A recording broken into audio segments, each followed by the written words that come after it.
Hello. Good morning, everybody, and welcome to the Nordic IoT. My name is Tatiana, and my sole purpose as a designer is to research near-future phenomena.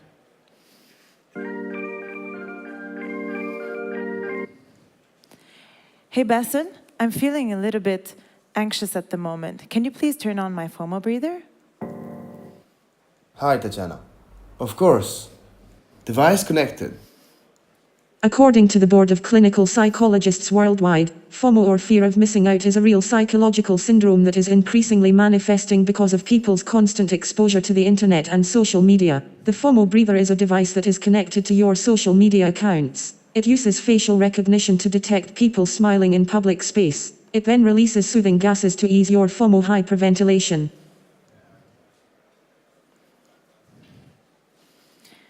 We're looking at a different 2019. It's a 2019 where things have taken course differently. And the role of the near future is to try to experience those.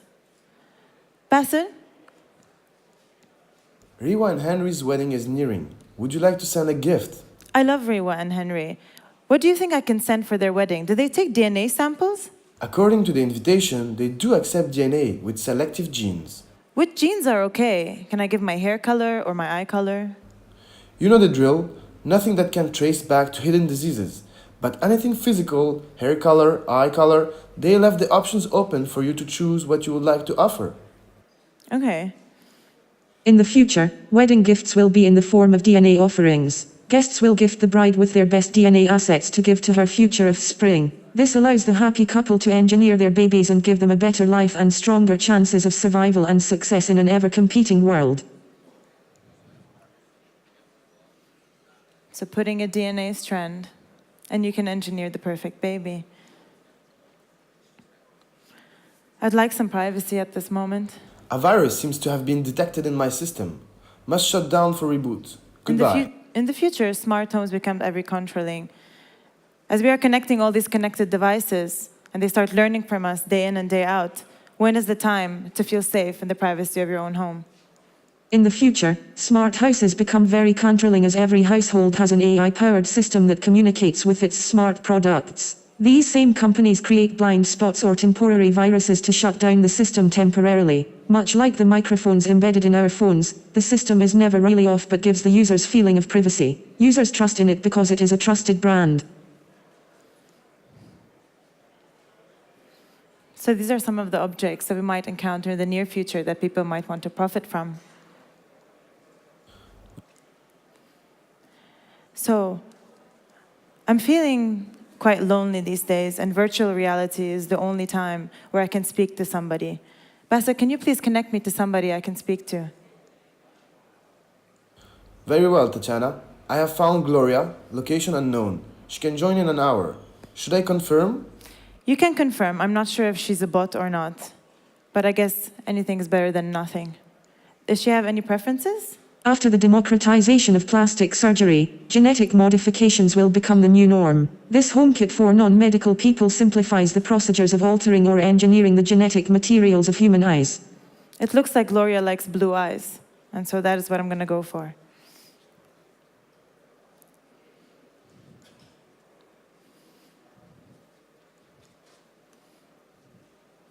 And so, when I'm speaking to Gloria, I can't look her in the eyes anymore, even though it's a virtual reality, but I've been shielded.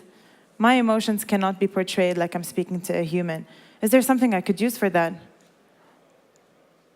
Social media and our communication devices physically shield us from common social interactions. Since then, we have developed feelings of awkwardness and anxieties towards these encounters. This wearable brace trains you to look into your date's eyes, rehabilitating you from the antisocial effect of technology. All part of the connected things. I feel like this date is not going really well, Basil. Can I initiate the compass? It looks like whenever I'm looking at the history of this person, basically what they've been watching, what they've been eating, it's more prone to judge them.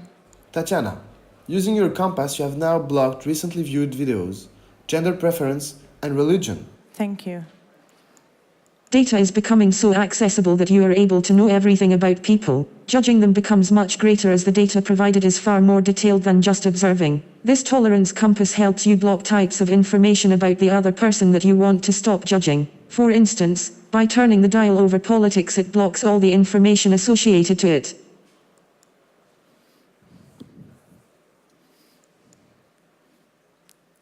How do you pay in the things for the future? As Instagram becomes the sole monetary thing that is pushing beautiful people and making money, could I pay for a salad with this device?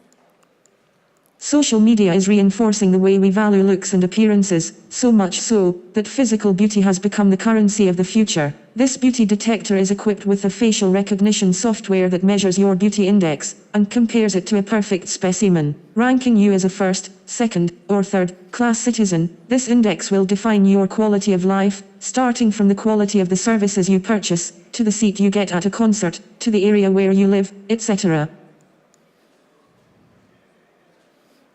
So it measures basically your face, and then you can get a discount if you're according to the basic human specimen.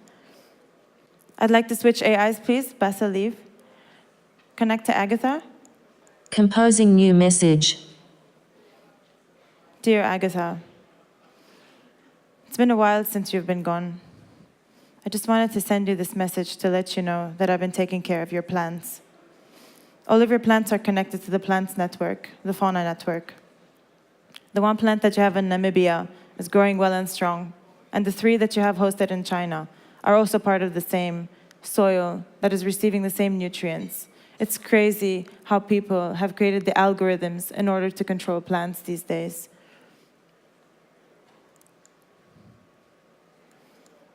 In nature, all plants communicate to one another through their roots. The Flora platform is an autonomous platform that is inputted and moderated by plants. Soil information is monitored by the readings of each individual plant in a network, and as levels become low, signals to other plants to come to its aid. Plants also use their embedded cameras for tracking, but also for posting vacation selfies in the desert or at home.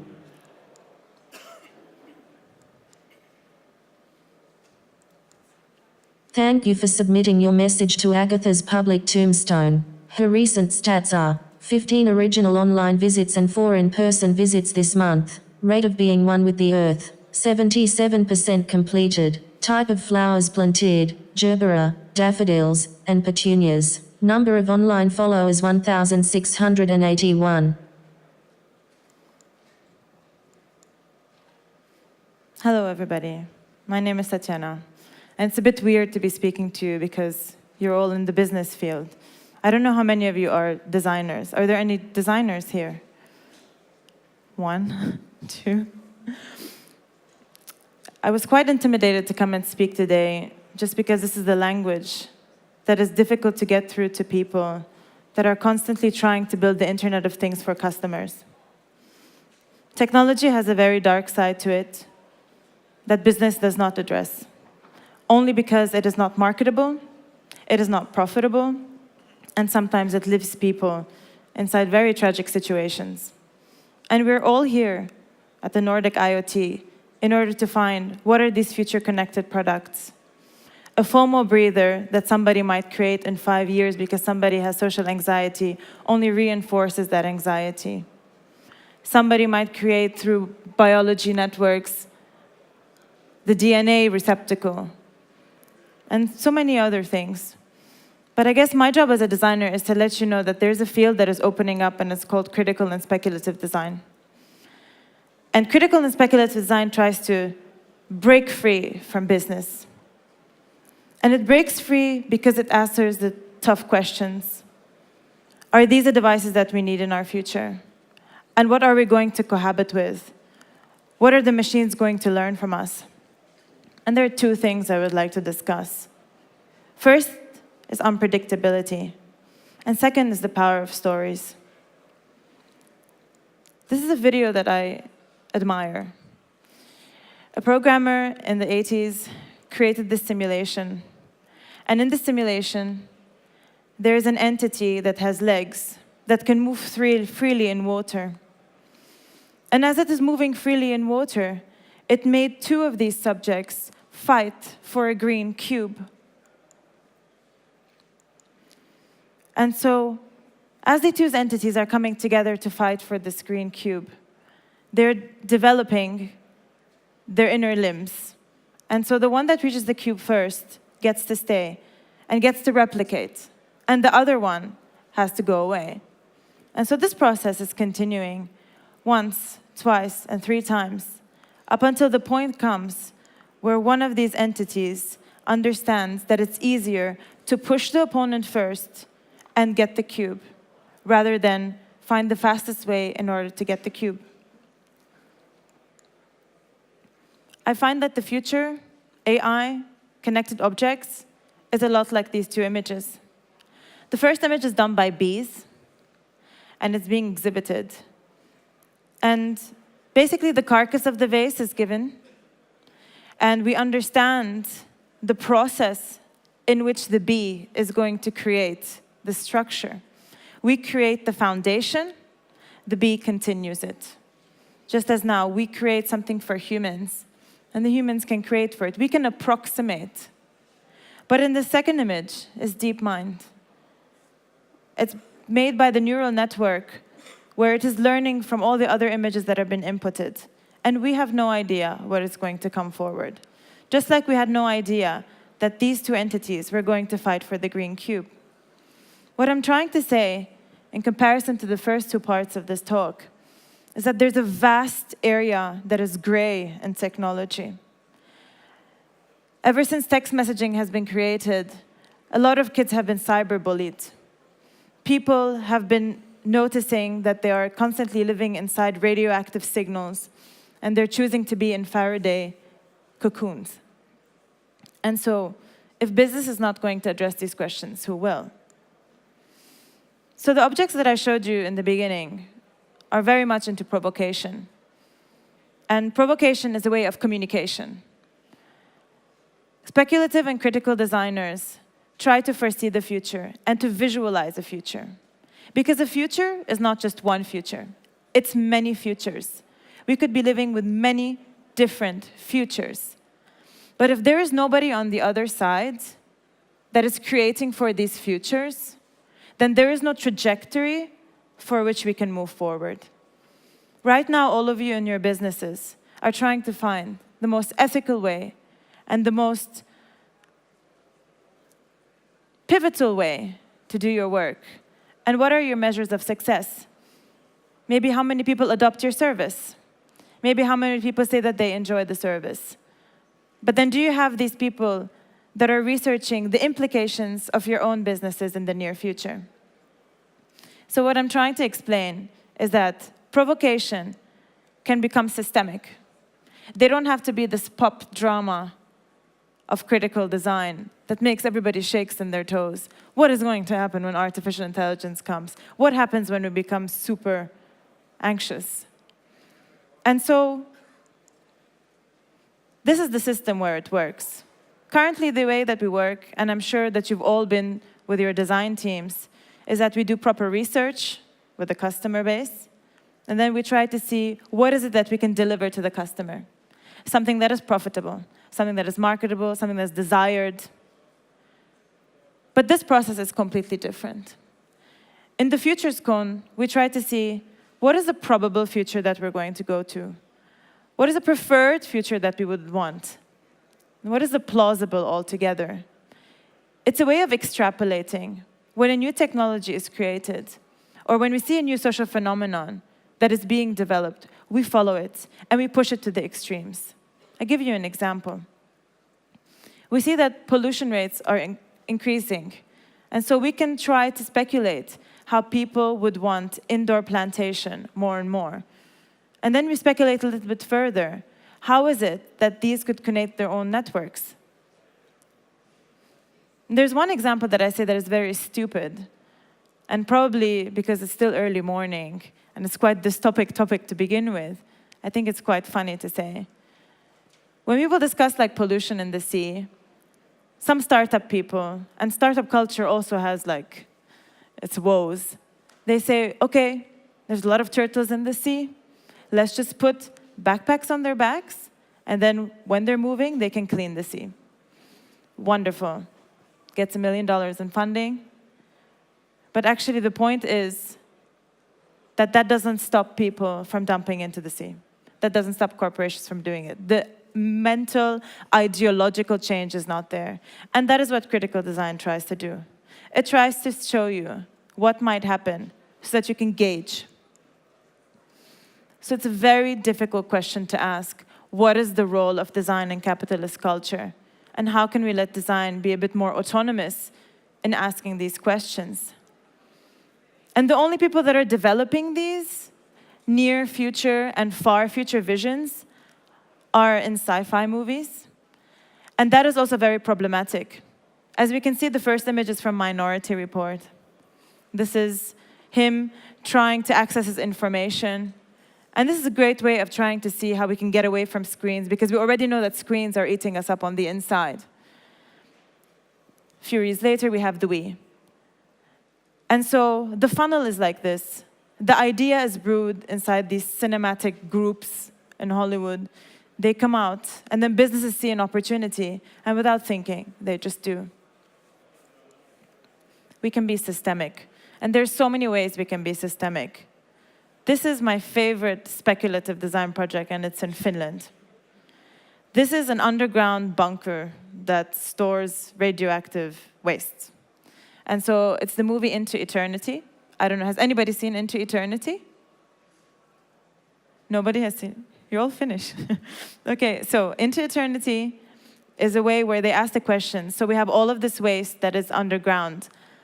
In 200, 300, or 6,000 years, what if people don't communicate with language anymore? How do we try to find how to communicate to these people? And this is a way of planning for the future. Another one that is not pop, it's about banking.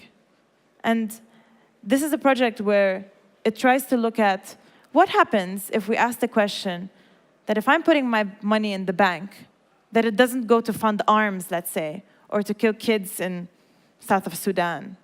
What if once something that started as a speculative design project can turn into an actionable future where people can make decisions on where their money goes? And aside from doing objects, and aside from doing speeches, and aside from doing research, because at the core, I'm a strategic and industrial designer, we need to get more people engaged. And so many people don't understand our jargon. They definitely don't understand design jargon, and they definitely don't understand your business jargon. So we have to find ways for the decision-making to be more unanimous and to be more inclusive. And so I did one of these projects where people can hear what the future is, and they can decide if it's a utopia and dystopia. And then at the end of the day, kind of like a visual marking, they would realize what they are headed to and how they can contribute in their own way. And the future has so many different people in it. Probably the future is now created by white males in Silicon Valley, but we don't understand that it is affecting people that come from different contexts, that are coming from different cultures, that can shift the core of cultures and civilizations. And then we can say, well, why don't they just use this technology? Because they would be left behind. So I'm wondering, what can we do in order to make this more accessible to everybody? There are many different methods. There was the objects, there's narration, there's systems, kind of like the bank. There's also LARPing. I hosted some of my past colleagues from Aalto University, and then we went to Beirut and we did a LARP and tried to see what is the future of money or what is the future of work. What can be considered work? Is writing an email to your friend considered work? Is calling your mother considered work? Because it is an action that you're doing. What about women that work at home? Non-paid housework, is that work? And then once you embody that character, you can try to understand what they're going through, and you can design better. All of this, just to let you know, that it is super important, and it's super amazing that in Finland and in Helsinki, there are many design teams that are working in-house with businesses, and that is great. But the next step is for future forecasters. It is for people that are solely dedicated to look at the future, where it's headed, and if you're creating these Internet of Connected Objects, what their implications are. Because the stories that people have told 200 years ago led us to this. We have gyms, because we've created work culture that makes us sit all day. We have Tinder, because we cannot go up and talk to people. We have obesity, just because of the way that we market food. We have famine, all of these wicked problems, just because nobody could foresee what was happening. And nobody could stop it actionably. So if we can show the choice, then we can create, if we can visualize the future, we can create a choice.